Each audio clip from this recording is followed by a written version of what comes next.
우리의 최고의 친구이신 주님께서 오늘 우리의 삶에 임재하시고 복 주시기를 기원합니다. 하나님께서는 우리를 사랑하셔서 목숨까지도 내어주셨습니다. 그 귀한 내어주시는 사랑이 오늘 우리의 삶 속에서도 함께 있게 되기를 간절히 기원합니다.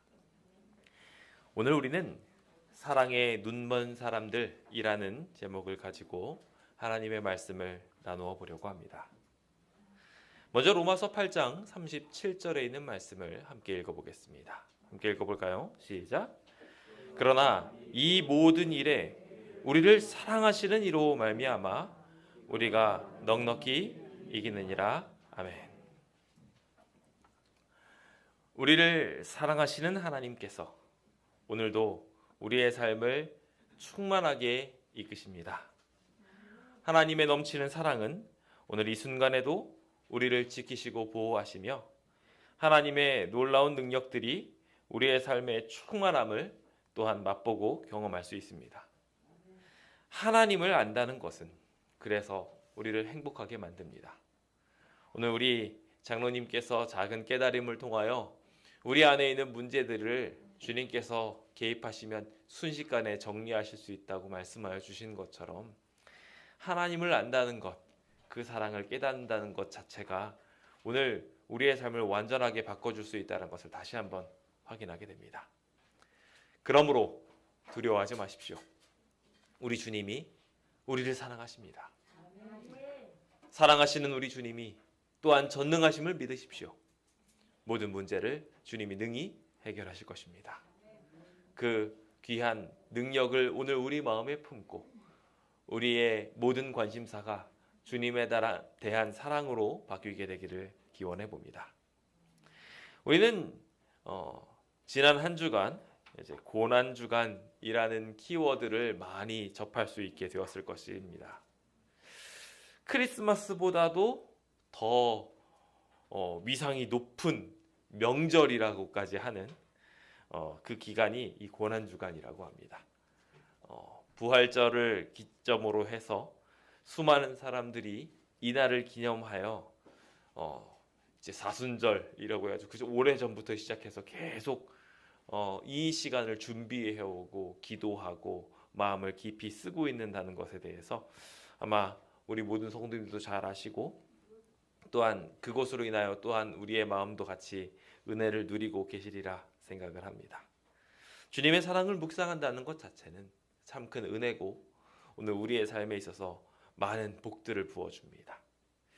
주님의 부활, 주님의 승리가 우리의 기쁨이 되는 것 또한 우리의 삶에 반드시 필요한 일이 아닐까 생각해 보게 됩니다. 이것이 그만큼 중요한 일이기 때문에 부활을 믿는 신앙, 하나님을 따라가는 그 길들이 정말 좋은 길이기 때문에 많은 이들이 그 일들에 대하여 집중하고 있는 것을 우리가 잘 압니다. 그래서 심지어 이 기간 동안에는 방학을 주고 있는 서방권에서는 방학을 주기까지도 할 정도로 이 시간들을 그렇게 보내곤 하는데요. 사실 이 부활절에 대해서 오늘 우리가 좀 생각을 잠시 해보면서 잠시 짚어봐야 할 부분들이 있습니다. 부활절은 오늘 우리의 삶에 어떠한 영향력을 끼치고 있을까요? 사실 주님께서 부활하셨다라는 게 중요합니까? 아니면은 주님께서 우리를 위해 십자가에 달려 돌아가셨다가 중요합니까? 예, 우리가 생각을 해봤을 때 주님께서 우리를 위해 돌아가신 게 어떻게 보면 더 중요합니다. 그리고 당연히 그거와 비견될 정도로 부활하신 것도 중요하지요. 부활절이라는 기간을 우리가 생각을 하고 묵상을 하는 과정들 속에 굉장히 많은 기간들을 그래서 고난주간으로 쭉 하면서 십자가에 무게중심을 두고 생각하면서 가게 됩니다. 그런데 우리가 이 이야기들에 대해서 이 깨달음들에 대해서 깊이 있게 생각하는 그 시간들을 우리 교단에서는 깊게 진행하지 않는 이유들에 대해서 아마 많은 분들이 이미 알고 계시리라 생각합니다. 이 부활절 이라는 이 부활절 자체가 가지고 있는 의미에 상당한 위험 요소가 포함되어 있기 때문에 그렇습니다. 부활절이라는 것에 대한 정의를 나무위키에서 뒤져봤습니다. 그래서 나무위키에서 찾아보니까 춘분 이후에 만월 다음 일요일이 이날이 되는 거다라고 말합니다. 그래서 그 날을 이야기할 때 6월절인 그 1월 15일 이후에 안식일 다음 일요일이라고 되어 있습니다. 참 흥미롭죠? 이 부활절이라는 것을 이야기하면서 안식일을 언급합니다. 그래서 이 안식일이 어떻게 되는지 6월절에 안식일을 떼놓을 수가 없으니까요. 그런데 흥미롭게도 안식일 그 다음 일요일이다 라고 이야기를 합니다. 그래서 부활절과 관련된 이야기들을 이렇게 정리하고 있죠. 저도 그래서 이 설교를 준비하는 과정 중에 스크랩을 해보니까 이제 2023년도 부활절까지 D-Day 2일 남았습니다 라고 이야기합니다. 이제 내일이 부활절이라고 일반 사람들은 이야기하죠. 제가 왜 이 정의를 꺼내드렸냐면 그들이 안식일에 대해서 모르는 게 아닙니다. 부활절을 계산할 때마다 안식일을 꼭 점검을 해야 됩니다. 그래서 6월절이 들어간 날이 안식일이 안 끼면은 그 다음으로 넘깁니다. 예, 그러니까 기점에 안식일이 항상 들어는 가 있어요. 그런데 안식일 다음 일요일이기 때문에 안식일이라는 기점을 늘 살피지만 안식일은 굳이 무시하고 그 다음 안식일로 넘어갑니다. 그 다음 일요일로 넘어갑니다. 제가 이 말씀을 드리는 이유는 일단 기본적으로 6월절이라는 것 자체가 이제 히브리 문화에서 6월절이라는 개념에 대해서 생각하고 있고 그 6월절이라는 날짜를 맞추고 있지도 않습니다. 만약에 예수님께서 십자가에 달려 돌아가신 일이 그렇게 중요하고 그것이 부활한 일이 중요하다면 그날을 기념하고 그날을 생각하는 것이 더 의미가 있을 텐데, 그래서 주님께서 6월절에 돌아가셨으니까 6월절의 의미를 두고 6월절에 대한 묵상을 하는 거라면 참 좋을 텐데 흥미롭게도 6월절 날짜를 맞추지도 않습니다. 6월절에서 넘어가서 안식일을 보고 그 안식일 그 다음 일요일이 될 때 비로소 그걸 부활절로 생각을 합니다. 그러니까 무언가가 어긋나 있는 겁니다. 참 흥미롭게도 사단은 우리의 삶을 살아갈 때 중요한 것에서 살짝 어긋난 것을 제시합니다. 제가 이 말씀을 드리는 이유가 우리가 이 고난주간을 생각하면서 부활절을 생각하면서 많은 그리스도인들이 생각하고 있는 방향성이 참 예수 그리스도에 대해서 묵상하고 막 이런 것들에서 참 좋은데 거기서 조금만 어긋나 버리면 진짜 중요한 이슈인 예수 그리스도의 사랑은 놓쳐버리고 그 절기 기간 동안에 스스로를 괴롭게 하고 고난을 스스로에게 주는 기간으로 바뀌어버려서 그 행위로 인해서 오히려 스스로를 구원받는다라는 고대 카톨릭적 사상이 이 기간 동안에 잠재할 수 있게 되는, 더 나아가서 인간이 정한, 인간이 계획한, 그래서 하나님께서 우리한테 말씀하시지 않은 다른 절기를 다른 방법으로 전하게 되는 그런 이상한 일들이 우리의 삶 속에 일어날 수 있다는 거예요. 우리가 조금 그래서 그 방향성을 깊이 있게 살펴보게 된다면 이 고난 주간 그리고 연결되는 부활절을 이스터 헐러데이라고 이야기를 하는데 그 이스터데이라고 이야기하는 이 부활절은 이스터, 즉 아스다롯 신을 섬기는 이야기에서 오게 된 이야기입니다. 우리 성경에서 아스다롯 많이 보셨을 것 같습니다. 종종 나옵니다. 성경에서 아스다롯 신을 섬긴다라고 이야기하면서 나오는 이 이스터는 다산을 상징하는 가나안 여신입니다.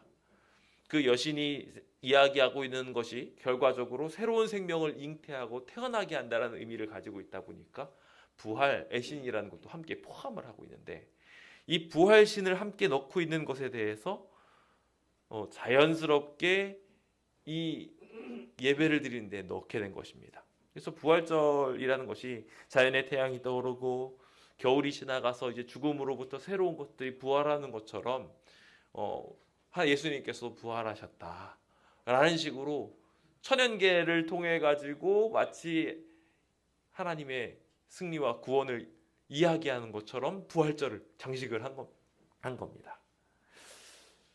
그런 이교 의식들이 자연스럽게 섞이게 되는 일들이 우리가 잘 알고 있는 콘스탄티누스 황제의 기독교 공인을 통해 가지고 섞여 들어오게 되었다는 것에 대해서 우리는 잘 알고 있습니다. 예수님의 십자가에 달려 돌아가심이 우리의 삶에 굉장히 중요한 것 분명합니다. 묵상해야 되고 기도해야 되고 예배해야 됩니다. 근데 그 고난에 멈춰서는 안 됩니다. 부활에 멈춰서는 안 됩니다. 진짜 중요한 예수 그리스도의 사랑으로 연결되어져야 합니다. 그 사랑이 우리의 사랑이 되어야 합니다. 오늘 우리의 삶 속에 그와 같은 온전한 깨달음과 묵상함이 만들어지게 되길 예수님의 이름으로 축원드립니다. 그 사랑에 대한 묵상과 그 사랑에 대한 깨달음과 그것에 대한 따름이 우리의 삶에 동반되지 않는다면 이 고난 주간은 스스로를 구원하기 위한 고행의 기간이 될 수밖에 없을 것이며 예수님에 대한 진짜 묵상이 없는 진짜 사랑을 잃어버린, 그래서 도리어 이방 신들을 섬기면서 자신을 고행으로 바치고 그것을 통해 가지고 무언가 내가 해가지고 구원을 얻는다라는 개념으로 발전할 수 있는 이방신을 섬기는 풍습과 같은 일이 우리 신앙인들을 하는 삶 속에 생겨날 수 있다는 것입니다. 그래서 저는 이 시간 더욱 주님의 사랑에 집중해야 된다고 권면드리고 싶습니다. 주님의 구원의 날이 우리의 삶 속에 더욱 깊이 자리 잡아질 수 있도록 예수님의 사랑이 더욱 묵상되어지고 그것이 우리의 삶에 실천되어질 수 있게 되길 예수님의 이름으로 축원드립니다. 그래서 이 성경절 한번 봅시다. 높음이나 깊음이나 다른 어떤 피조물이라도 다른 어떤 절기든 다른 어떤 방법이든 다른 어떤 무엇이든 우리 주 예수 그리스도 예수 안에 있는 하나님의 사랑에서 끊을 수 없느니라.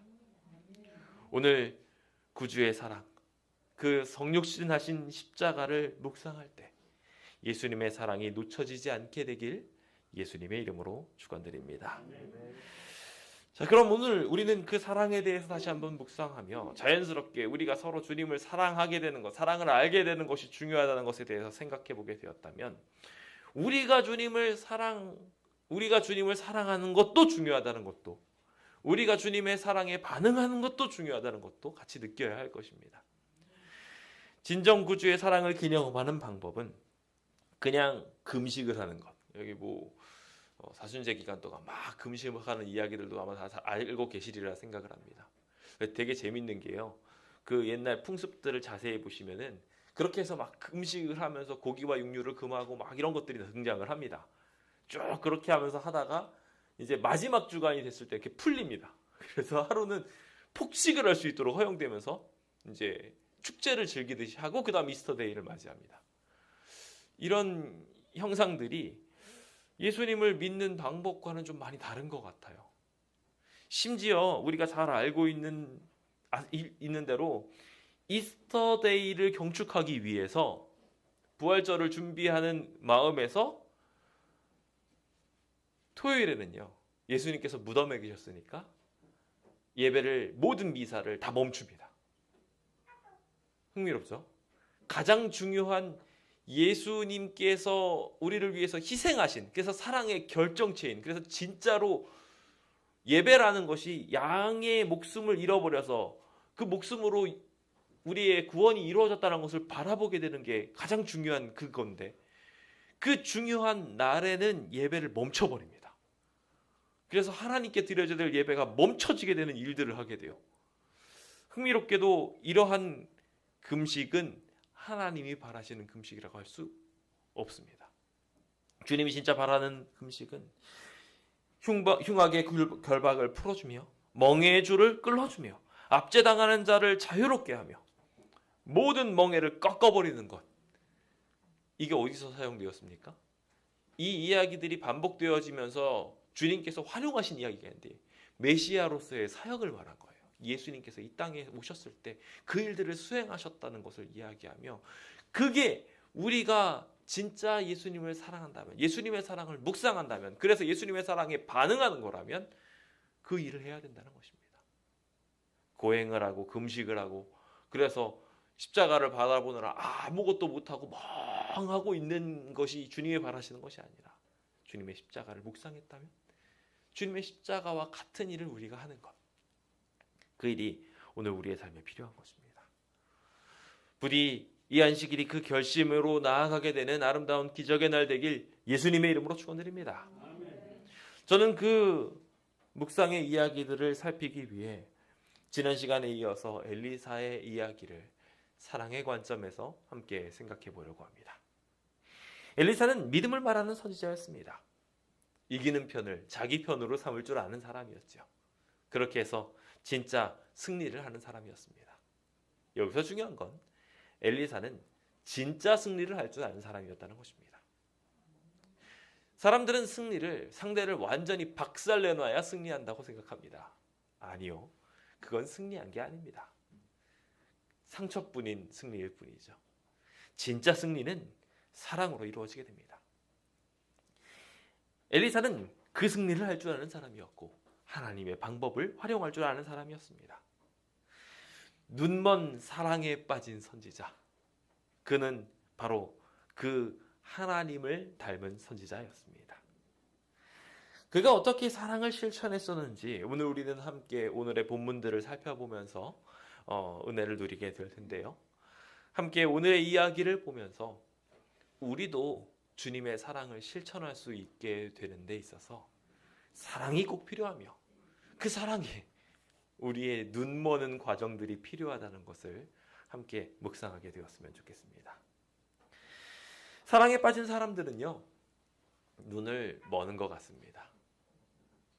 사랑에 빠지면은 뽀얗게 보여지는 그 배경들로 인해서 자연스럽게 상대방의 흠이나 부족한 점들을 덮어주기 마련인 것 같습니다. 그래서 사랑에 주는 놀라운 능력은 참 위대한 것 같습니다. 우리가 지난 집사 수양회 때 우리 홍덕하 집사님께서 말씀하신 이야기 속에 젊은이들이 다들 결혼을 왜 해요? 라고 이야기하면서도 결혼을 하게 되는 이유들이 결국 사랑에 눈멀어서가 아닌가라는 결론을 내리게 됩니다. 그렇게 사랑에 눈멀어서 사랑으로 살아가게 되면 자연스럽게 보통 인간으로서는 할 수 없는 하나님을 닮은 선택들을 하게 되는 것 같아요. 그래서 우리의 삶에는 그렇게 사랑에 눈머는 과정들이 필요합니다. 특별히 이 예수님의 십자가를 묵상하는 주간에는 더더욱이나 우리는 사랑에 눈먼 사람이 되어야 하지 않을까 생각해 보게 됩니다. 이 눈머는 과정들이 어떠한 기적을 일으켰는지 오늘 우리의 삶 속에 함께 좀 적용시켜 보고자 합니다. 오늘의 이야기들은 어떻게 그 사랑으로 눈먼 이야기들을 말하고 있을까요? 첫 번째 우리가 함께 생각해 볼 것은 원수의 눈을 멀게 하는 방법으로 드러났다는 겁니다. 이게 무슨 소린가 싶으실 겁니다. 일단은 베드로전서 4장 8절에 있는 말씀을 함께 좀 읽어보겠습니다. 읽어볼까요? 시작. 무엇보다도 뜨겁게 서로 사랑할지니 사랑은 허다한 죄를 덮느니라. 사랑은 참 신기하게도 눈을 멀게 하는 능력이 있습니다. 자신의 눈을 멀게 하는 것뿐만 아니라 상대방의 눈도 멀게 만들죠. 내가 진짜 너무 큰 사랑을 가지고 있으면 그 사랑을 부어주게 되고요. 눈먼 사랑으로 인해서 상대방이 점점점 나에 대한 호감을 품게 만듭니다. 그리고 그 호감은 상대의 눈도 멀게 만듭니다. 그렇게 되면서 서로는 더욱 깊어지고 허다한 죄들은 사라지고 간격은 좁아지게 됩니다.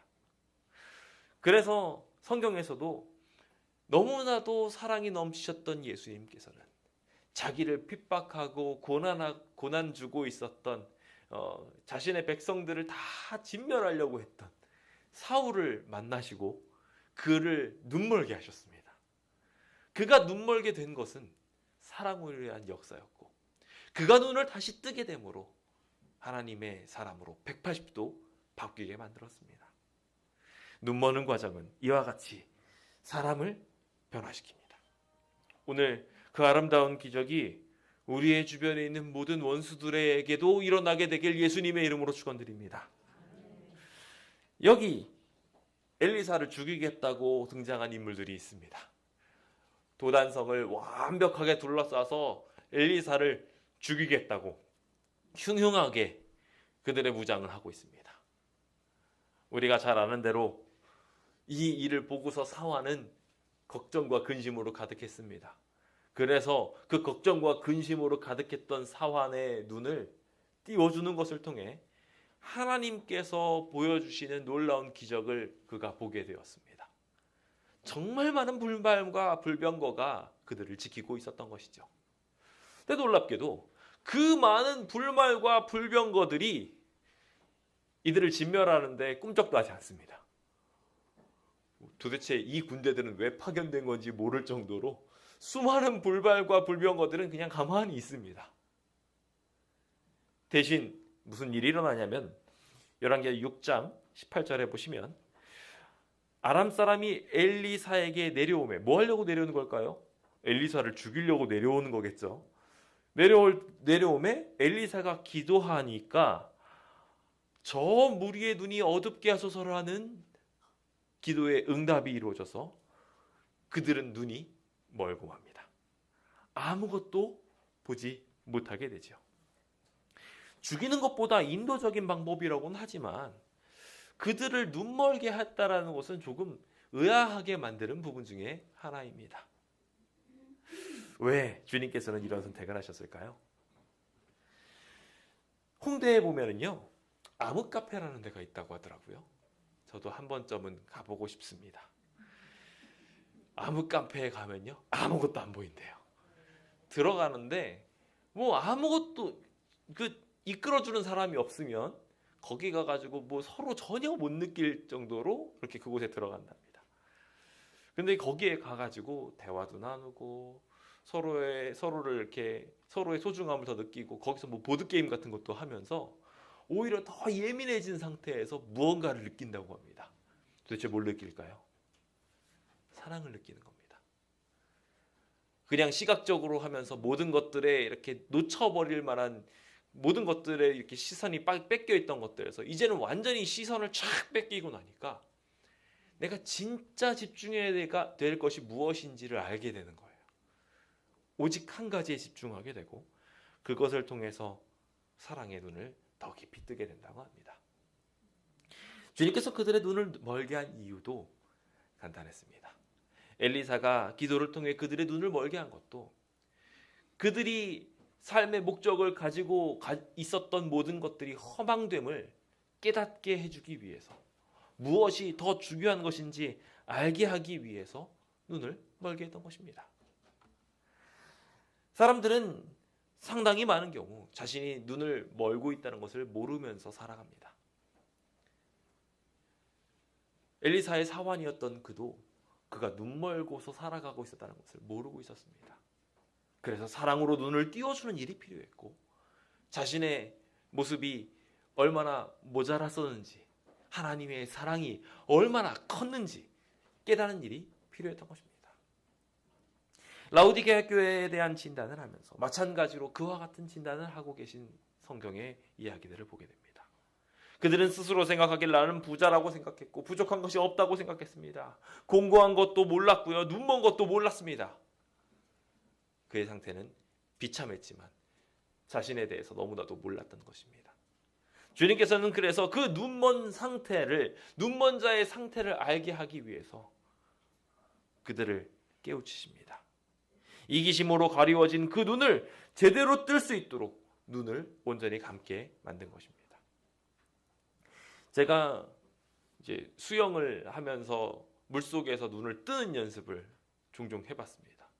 물속에서 눈 떠보신 분, 뜨실 줄 아시는 분들 계시죠? 눈 뜨면 어떻게 됩니까? 저는 되게 또렷하게 보일 줄 알았습니다. 그래서 물안경을 썼을 때처럼 아주 또렷하게 다 잘 보일 거라고 생각했는데 제가 눈을 떠보니까요, 뿌예요. 네, 그냥 어렴풋하게 보일 정도일 뿐이지 그걸로 인해서 사물을 완벽하게 분간할 정도로 깔끔하게 눈이 떠지지 않습니다. 저희는요, 이 세상 사물을 제대로 보기 위해서 눈 감을 필요가 있습니다. 그리고 새롭게 눈을 뜰 필요가 있습니다. 주님께서 주시는 거룩한 이 세상의 모든 것들을 막아낼 만한 안경을 가지고 눈을 제대로 떠야 합니다. 그렇게 뜨면 이제 제대로 보이는 것이죠. 우리가 그 사랑의 필터링 없이 세상을 보다 보니까 세상에 있는 많은 것들에 대해서 오해하고 잘못된 선택들을 하는 경우들이 많은 것 같습니다. 내가 뭔가 노력을 해야지 뭔가를 얻을 수 있는 거라고 생각이 되고, 내가 뭔가 받은 만큼 상대방한테 주는 게 옳은 것처럼 보여집니다. 그렇게 반쪽짜리 사랑, 반쪽짜리 행복을 누리면서 사는 경우들이 꽤나 많게 되죠. 그럴 때 우리가 가져야 될 것은 한번 눈을 감는 일입니다. 눈을 감아서 내가 상대방한테 해주어야 될 일, 상대방이 나한테 해줘야 될 일들을 잠깐 계산을 멈추고 눈을 감고 사랑의 필터링, 예수님의 눈을 가지고 다시 눈을 뜨는 일이 필요합니다. 오늘 우리의 삶 속에서도 그와 같은 아름다운 기적이 이루어져야 합니다. 그 일들이 또한 우리의 주변 사람들에게도 이루어져야 합니다. 그렇게 눈을 감고 눈을 띄워주는 일들을 통하여 우리는 사랑으로 눈을 제대로 뜬 사람이 될 수 있게 될 것입니다. 부디 이 자리에 계신 모든 성도님들의 삶 속에 올바른 눈뜸이 일어나게 되길 예수님의 이름으로 축원드립니다. 주님께서는 교회에 사랑이 부족하다고 이야기하며 실수하는 자를 위한 사랑은 이기심으로 가려져 있다고 말하고 있습니다. 우리가 너무 눈이 밝다고 생각해서 스스로 안에 있는 들보를 보지 못하는 상황 속에 놓여 있지는 않은지 우리는 좀 생각해 봐야 합니다. 그리스도의 은혜를 통하여 우리의 눈이 정결해지는 일들이 필요합니다. 이제 그 아름다운 기적을 향하여 나아가며 사랑으로 눈먼 자가 되기로 결심합시다. 상대방의 눈을 띄워주기 위해 나 자신도 눈을 감고 눈이 멀어서 허다한 죄를 덮는 놀라운 기적으로 들어갑시다. 함께 눈 멀고 함께 암흑으로 들어가서 주님의 사랑으로 제대로 눈뜨게 되는 새로운 경험이 우리에게 있어야 합니다. 부디 이 깊은 주님의 사랑을 묵상하는 고난주간 동안 다른 어떠한 것으로 우리의 사람이 눈이 어두워지지 않고 오직 예수님의 사랑으로 가득 채워지게 되길 예수님의 이름으로 축원드립니다. 두 번째로 우리가 생각해 봐야 할 굉장히 중요한 부분은 바로 눈먼 자를 그냥 눈먼 대로 내버려 두지 않고 사랑으로 인도해야 한다는 것입니다. 그들이 사랑으로 눈뜨게 하려면 굉장히 중요한 부분이 필요합니다. 사도 바울이 눈을 멀게 되었을 때에도 주변 사람들의 인도가 있어서 아나니아라는 선지자를 만나게 됨으로 눈을 뜨게 됐던 것처럼 그 인도가 필연적으로 우리의 삶에 필요한 것입니다. 눈먼 자를 사랑으로 인도하는 것, 그것이 우리의 삶의 오늘 목표가 되길 간절히 바랍니다. 갈라디아서 5장 13절입니다. 함께 읽겠습니다. 시작. 형제들아, 너희가 자유를 위하여 부르심을 입었으나 그러나 그 자유로 육체의 기회를 삼지 말고 오직 사랑으로 서로 종노릇하라. 주님의 사랑은 우리를 승리하게 만듭니다. 주님을 믿는 믿음은 우리를 기적으로 이끌지요. 그런데 그 기적으로 이끈 우리의 삶을 잘못된 방향으로 쓰면 안 될 것입니다. 예수님의 제자들이 파송을 받고 난 뒤에 하나님의 능력이 얼마나 강한지를 경험했습니다. 정말 번개와 같이 사단이 떨어지는 것들을 많이 경험했거든요. 그래서 막 귀신을 쫓아내면 귀신이 쫓아내고 병이 고쳐지고 얼마나 제자들이 신났을까요? 그런 중에 자신을 거절하고 예수님을 거절하는 동네를 만나게 된 겁니다. 자신에게 강력한 능력이 주어졌다고 생각하고 하나님, 예수님이 이렇게 강하다고 느끼게 된 그들은 뭐라고 요청인 줄 아십니까? 참 흥미롭게도 그는 이렇게 말합니다. 제가 기도해가지고요, 저들에게 불이 내려오게 할까요? 그렇게 말합니다. 예수님더러 그렇게 해주십시오도 아닙니다. 이렇게 제가 할까요? 이렇게 물어봐요. 사랑의 눈먼 사람이 한 선택이라고 할 수 없는 선택입니다.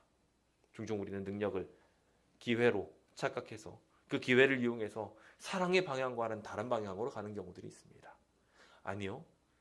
주님께서는 우리를 지키기 위해 상대방을 눈멀게 만드시지만 그 눈멀게 만들므로 인하여 그 눈먼 자를 더 깊이 보살피게 만들도록 우리에게 촉구하십니다. 그들을 눈멀게 한 것은 그들을 진멸하게 하기 위함이 아니라 그들이 눈 제대로 뜨게 하기 위함인 것입니다. 여기 마찬가지로 그들의 눈을 감게 한 상황 속에서도 같은 일이 벌어지게 됩니다. 엘리사가 그들에게 이르되 이는 그 길이 아니요 그 성읍도 아니다 라고 해서 나를 따라오나 라고 이야기하고 그들을 인도하기 시작합니다. 그래서 너희가 찾는 사람에게로 나아가리라 하고 사마리아 성으로 이끌게 됩니다. 사실 여기 이 군대가 가고 싶었던 곳은 사마리아 성을 함락하는 일이었습니다. 사마리아 성을 함락하는 일을 계속 하려고 해도 안 되니까 그거를 막기 위해서 막 계속 그것을 알려주는 도단에 있는 엘리사를 죽이려고 간 거죠.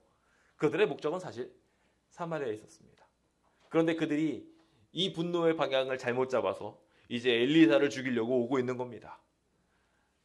엘리사는 그 잘못된 방향성, 그 잘못된 모든 부분들을 한 번에 고치기 위해서 여기 그 길 아니야 라고 알려주기 시작합니다. 눈먼 그들은 엘리사의 인도를 따라서 가게 됩니다. 사마리아로 말입니다. 근데 흥미로운 것은요, 도단에서 사마리아까지 거리가 얼마나 되는 줄 아십니까? 18km가 됩니다. 18km요. 여기서 하안동 교회까지 1.8km 정도 되더라고요. 거기까지 걷는 것도 쉽지 않습니다.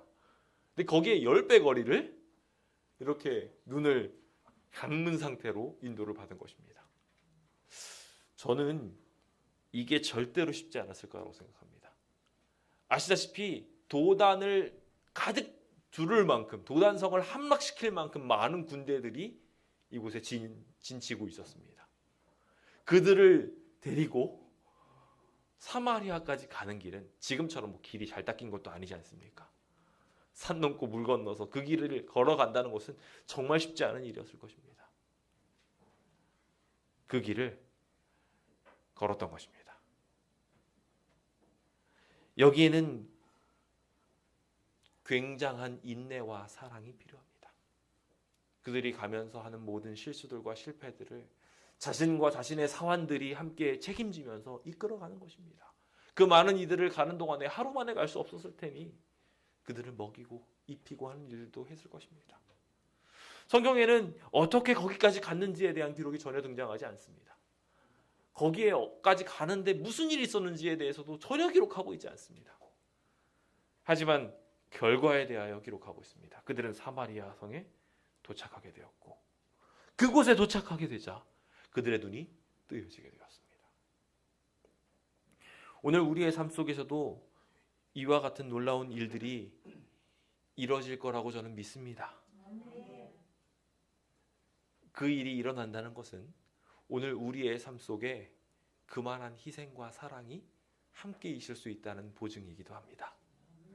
우리의 그 아름다운 기적이 우리의 삶 속에 채워져서 주변 사람을 인도하는 데 있어서 힘겹고 어렵고 괴로운 시간들이 있을지는 모르나 그들을 용납할 수 있는 기적으로 이어지게 되길 예수님의 이름으로 축원드립니다. 여기 나쁜 그리스도인이라는 책이 있는데요. 언크리스천이라는 이야기에 이제 그리스도인 실태 보고서를 쫙 이야기하는 게 있습니다. 근데 거기에 있는 이야기들 중에 이제 결과적으로 우리를 나쁜 그리스도인이라고 보는 이유들에 대한 이야기를 하면서 타인을 존중하고 진짜 사랑한다는 것에 대한 의미를 이렇게 이야기합니다. 나를 향해서 진짜 사랑한다고 말을 한다면 첫 번째, 내 말에 귀를 기울여 달라는 거예요. 두 번째, 나를 규정하려고 하지 마세요. 세 번째, 똑똑한 척 하지 마세요. 네 번째, 입장 바꿔서 생각해 보세요. 다섯 번째, 진심으로 대해 주세요. 여섯 번째, 다른 이유 없이 진짜 친구가 돼주세요.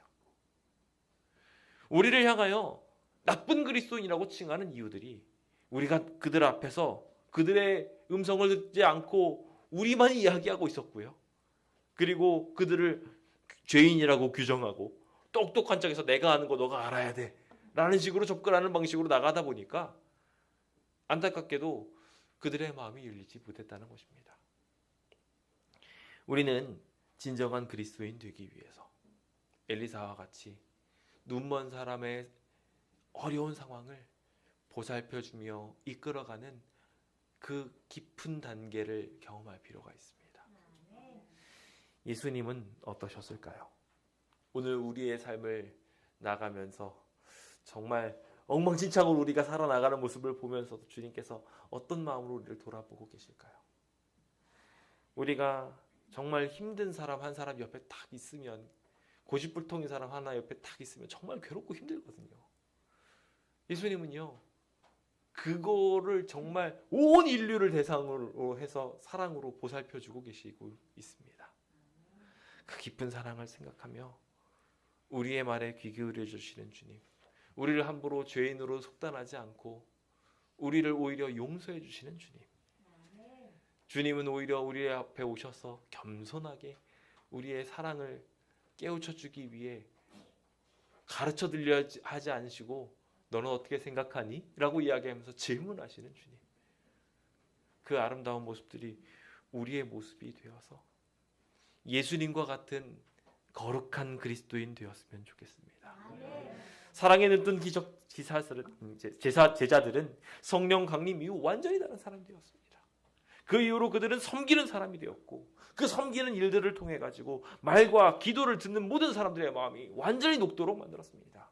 그 모든 힘에 대하여 영감의 말씀을 말하기를 사랑 때문이었다고 말하고 있습니다. 이제 우리가 함께 소경이 될 차례입니다. 우리도 함께 소경과 발맞출 타이밍입니다. 그들을 데리고 가는 것이 오히려 더 힘들지 모르겠습니다만, 예수님께서 하셨던 것처럼, 예수님께서 스스로를 인자라 칭하신 것을 가장 기뻐하셨던 것처럼, 그래서 친히 소경이 되셔서 모든 영적인 눈을 인간 시선으로 확 떨어지셔서 모든 영적인 능력들도 그렇게 제한되셔서 모든 육체적 한계까지도 다 인간처럼 완전히 답답해지셔서 우리와 함께 걸어 나가셨던 예수님처럼 우리도 주님의 길 걷게 되기를 간절히 소망합니다. 네, 마지막으로 우리가 함께 살펴보게 될 부분은 그들을 그대로 남겨두는 것이 아니라 그들이 눈 떴다면 그들을 감동시켜야 한다는 것입니다. 사랑의 만찬을 통해서 그들을 배불리 먹이는 일, 우리에게 필요합니다. 그것이 우리의 사명입니다. 요한복음 21장 17절은 그 사명을 우리에게 이렇게 설명합니다. 함께 읽어보겠습니다. 시작. 주님 모든 것을 아시오매 내가 주님을 사랑하는 줄을 주님께서 아시나이다. 예수께서 이르시되 내 양을 먹이라. 주님은 사랑을 고백하는 베드로에게 그래, 너가 날 사랑한다면 내 양을 먹여다오, 그렇게 부탁하셨습니다. 사랑을 표현하는 방법, 그 표현하는 방법에 대하여 주님께서는 이렇게 설명하신 것입니다. 우리가 주님을 위해서 몸을 불사르듯이 여러 가지 일들을 할 수 있습니다. 어쩌면 이 고난주간이라는 키워드 속에서도 많은 분들이 그렇게 시간들을 보내고 계셨을지 모르겠습니다. 그런데 그것보다도 더 중요한 일이 있다고 전 말씀드렸습니다. 이 기간 동안에 주님께서 바라신 것은 예수님을 위해서 쓰는 시간도 중요하지만 더 중요한 시간, 내 양들을 먹여달라는 것이었습니다. 그게 진짜 사랑의 모습 아니겠습니까? 이제 사마리아 성 한가운데 눈먼 군대들이 가득 있었습니다. 눈 딱 뜨고 나니까 이제 그 먼 길을 오면서 자기의 무장도 다 흐트러졌고요. 뭐 이것저것 아무것도 없게 됐어요. 이제는 아무것도 없는 무력한 상태에서 거추장스러웠던 갑옷도 무기도 방패도 다 사라진 상태에서 이제는 겨우겨우 사마리아 성에 도착한 상태가 됐어요. 그 상태에서 눈을 딱 떠보니까 주변에 사방에 사마리아 성을 두르고 있었던 군대가 딱 지키고 있는 겁니다. 그들의 생각에 나는 죽었구나 라고 생각했을 겁니다. 그런데 옆에서 그것을 더 보채듯이 이스라엘 왕이 나타납니다. 엘리사한테 말을 하면서 내가 7위일까? 내가 7위일까? 라고 말합니다. 2번 반복했어요. 무슨 얘기예요? 치고 싶어 죽겠다는 거예요. 얘네들, 이 원수들 내가 여기서 다 진멸해버리고 나면 내가 승리할 것 같은 거죠. 엘리사를 진멸시키기 위해서 얼마나 많은 군단장이 왔을 거며 얼마나 많은 군대들이 왔겠습니까? 이제 이것만 승리하고 나면 내가 이길 것 같다고 생각하는 그 순간에 칼과 활로 사로잡은 자라 할지라도 어떻게 칠 수 있겠냐는 이야기를 꺼냅니다. 칼과 활로 잡았어도 그들을 쳐서 죽이면 된다, 안 된다? 안 된다는 거예요. 하나님의 사랑의 정신은 그들을 진멸하는 정신이 아니라, 그들을 이기는 정신이 아니라 그들로 이기게 하는 정신입니다. 내가 이기는 게 아니라 상대방을 이기게 만들어주는 게 사랑의 정신의 완성인 것입니다. 그래서 내가 먹어서 배부르지 않아도 상대방을 먹어서 배부르게 만드는 것이 정신승리로 만들어지듯이 오늘 우리의 삶 속에도 그와 같은 사랑이 꼴지어져야 하는 것입니다. 사마리아 성에서 그들은 진귀한 대접을 받게 됩니다. 여기서 음식을 주어 먹게 한다는 이야기가 등장하는데, 여기 음식이라는 것은요, 케라, 원어로 케라라고 합니다. 케라는요, 잔치를 말할 때 말은 말이에요. 그냥 음식이 아니라 진수성찬을 베풀어 주었던 것입니다. 자기는 완전히 죽을 거라고 생각했는데 오히려 사랑을 받고 깊이 있는 대접을 받고 돌아가게 된 것이었습니다.